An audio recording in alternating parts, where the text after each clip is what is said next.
تم نے اس کے حضور پیش ہونا ہی ہونا ہے. اس کے حضور جانے سے تم بچ نہیں پاؤ گے. چھٹکارا نہیں، رستگاری نہیں. ایک ایک عمل کا تمہیں حساب دینا ہوگا. ایک ایک حرکت اور ایک ایک سکنت تمہاری تشت بام ہوگی.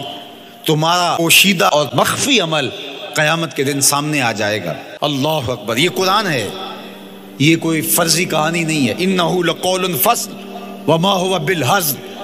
فرمایا یہ قول فیصل ہے، یہ طے شدہ حقیقت ہے، یہ امر واقعی ہے. یہ کوئی مذاق نہیں ہے کہ یوں ہی کوئی کہانی بیان کر رہا ہے. یہ سب کچھ ہونے والا ہے. یہ اپنی آنکھوں سے تم دیکھو گے. آج انکار کرو یا اقرار کرو، تمہیں کھلا موقع دیا ہے. حتیٰ کہ تم کافر بن کے زندگی گزارنا چاہو، نمرود بن کے جینا چاہو، فرعون بن کے جینا چاہو، حامان بن کے جینا چاہو، ہم تجھے دنیا پہ موقع دیں گے.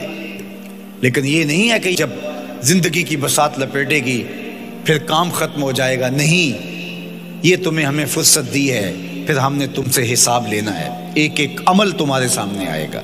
اللہ اکبر. ذرا غور کیجئے. فآمنوا باللہ، تو بہتر ہے کہ اللہ پر ایمان لاؤ. اس کے حضور تو تم نے آنا ہی آنا ہے. بہتر نہیں ہے کہ جیتے جی آ جاؤ، پھر لوگ تجھے اٹھا کے لائیں گے. اچھا نہیں ہے کہ اپنے قدموں سے چل کے آ جاؤ. کی آگ سن لوک یعقوب تینوں جدوں ٹر پہ سر منہ کج کے تو پھر جو کفن کی تنیوں میں لپیٹ کر کے تجھے لے کر کے جایا جائے گا.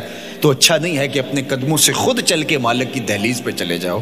ایک حدیث میں آتا ہے کہ اللہ بندے کو اپنے سامنے سے ہٹنے نہیں دے گا جب تک اس سے 4 سوال نہیں کر لے گا. آپ دیکھیے، میں دیکھوں کیا ہم ان سوالوں کے جواب دینے کے لیے اپنے آپ کو تیار کر رہے ہیں. پہلی چیز، اللہ پوچھے گا عمر کہاں گزاری. دوسرا سوال، اللہ تعالیٰ علم کے بارے میں پوچھے گا. جو پڑھا تھا بتا، عمل کہاں تک کیا. خلوت، جلوت، زندگی، شام و سحر تیرے اس سیکھے ہوئے علم کی مطابقت میں تھے یا علم عزت دولت کمانے کے لیے پڑھا تھا. تیسری بات، اللہ پوچھے گا مال کمایا کیسے، اور مجھے بتا مال خرچ کہاں کیا. آج لوگ نیب سے ڈرتے ہیں کہ ہم سے پوچھ نہ لیا جائے کہ یہ آیا کہاں سے. منی ٹریل پیش کرو، یہاں ہم بچ جائیں گے. کوئی مکر، کوئی دھندا، کوئی فریب چل جائے گا، کوئی پریشر، کوئی افرادی قوت، کوئی سیاسی اثر و رسوخ، کوئی رشوت، کوئی سفارش، کچھ نہ کچھ تو راستہ نکل ہی آئے گا. اور آج کی دنیا میں صرف یہی پوچھا جاتا ہے کمایا کہاں سے. یہ نہیں پوچھا جاتا خرچ کہاں کیا. جیسے چاہو خرچ کرو، لیکن وہاں سوال ہوگا وفیما انفقہ، خرچ کہاں کیا. یہ سوال بھی کیا جائے گا.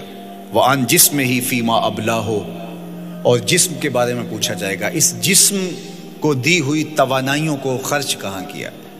بعض روایت میں ان شباب ہی فیما ابلاہ، جوانی کے بارے میں پوچھا جائے گا تیری جوانی کے خوبصورت دن کہاں گزرے. مجنو بن کے چوکوں میں کھڑا تو نہیں رہا، پارکوں کے گرد پروانوں کی طرح گھومتا تو نہیں رہا، تیری نظر بدکاریاں تو نہیں کرتی رہی، اپنی خواہشات کا غلام بن کے زندگی تو نہیں گزاری، تیری ساری رات 4 انچ کی سکرین کے اوپر بدکاریاں کرتے بسر تو نہیں ہوئی. پوچھا جائے گا بتا جوانی کہاں گزری. جوانی مستانی ہے یہ کہہ کر کے تو نے ہر ضابطے سے چھٹی تو نہیں کر لی تھی، یا جوانی کے تقدس کو تو نے محفوظ کیا اور راتوں کی تنہائیوں میں اللہ کے حضور سجدہ ریزی کرتا رہا. میرے اور آپ کے آقا و مولا نے فرمایا جو جوان جوانی میں توبہ کرے وہ اللہ کو محبوب ہے. اللہ اکبر. اور اللہ جن 7 لوگوں پر اپنے عرش کا سایہ کرے گا ان میں سے ایک شخص کا ذکر کرتے ہوئے فرمایا وَشَابٌ نَشَأَ فِي عِبَادَةِ اللَّهِ، وہ جوان جس کی جوانی اللہ کی عبادت میں گزری. قیامت کے دن جب کوئی سایہ نہیں ہوگا اللہ اسے اپنے عرش کا ٹھنڈا سایہ عطا فرمائے گا. میرے مخاطبین جو اس وقت میرے سامنے موجود ہیں بالمشافہ، اور پوری دنیا کے اندر جو اس وقت مجھے دیکھ رہے ہیں، ان میں زیادہ تر تعداد نوجوانوں کی ہے. تو میں آپ سب سے مخاطب ہوں اور آپ کو کہتا ہوں کہ یہ جوانی دوبارہ نہیں ملنی. بندہ کہتا ہے بڑھاپا آئے گا دیکھ لیں گے. جس طرح ہر چیز کا سرور جوانی میں ہوتا ہے، ہر چیز کا لطف بندہ کہتا ہے جوانی میں ہے، سجدوں کا جو لطف جوانی میں ہے وہ کسی اور زمانے میں نہیں ہے.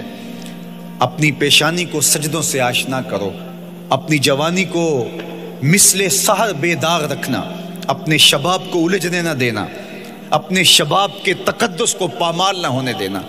اس کائنات کا بہترین چہرہ وہی ہے جو جنسی کالک سے محفوظ ہے۔ اپنے تقدس کو مجروح نہ ہونے دینا۔ تمہاری زندگی شبنم سے پاکیزہ تر رہے، سحر سے پاکیزہ تر رہے۔ تمہاری جوانی اتنی خوبصورت ہو کہ محمد عربی کو رشک آئے تمہاری جوانی پر۔ اپنی جوانی کو آوارگی میں بسر نہ کرنا، اپنی اس جوانی کو دین کے لیے وقف کرنا۔ سحری کے سجدوں میں آنسو بہا کر کے جوانی کا لطف کشید کرنا۔ جوانی کا لطف اور مزہ رب کے ساتھ محبت اور رب کے ساتھ عشق کرنے میں ہے۔ جوانی کے اندر دل کی بے تابیاں، دل کی بے چینیاں اور دل کی بے قراریاں ذرا مسلح پہ لے کے آؤ۔ عشق کرنا ہے تو کسی آوارہ سے نہیں، عشق کرنا ہے تو رب العالمین سے کرو، آمنہ کے لال سے کرو، تو پھر دیکھنا کہ یہ جوانی کیا نور بخشتی ہے۔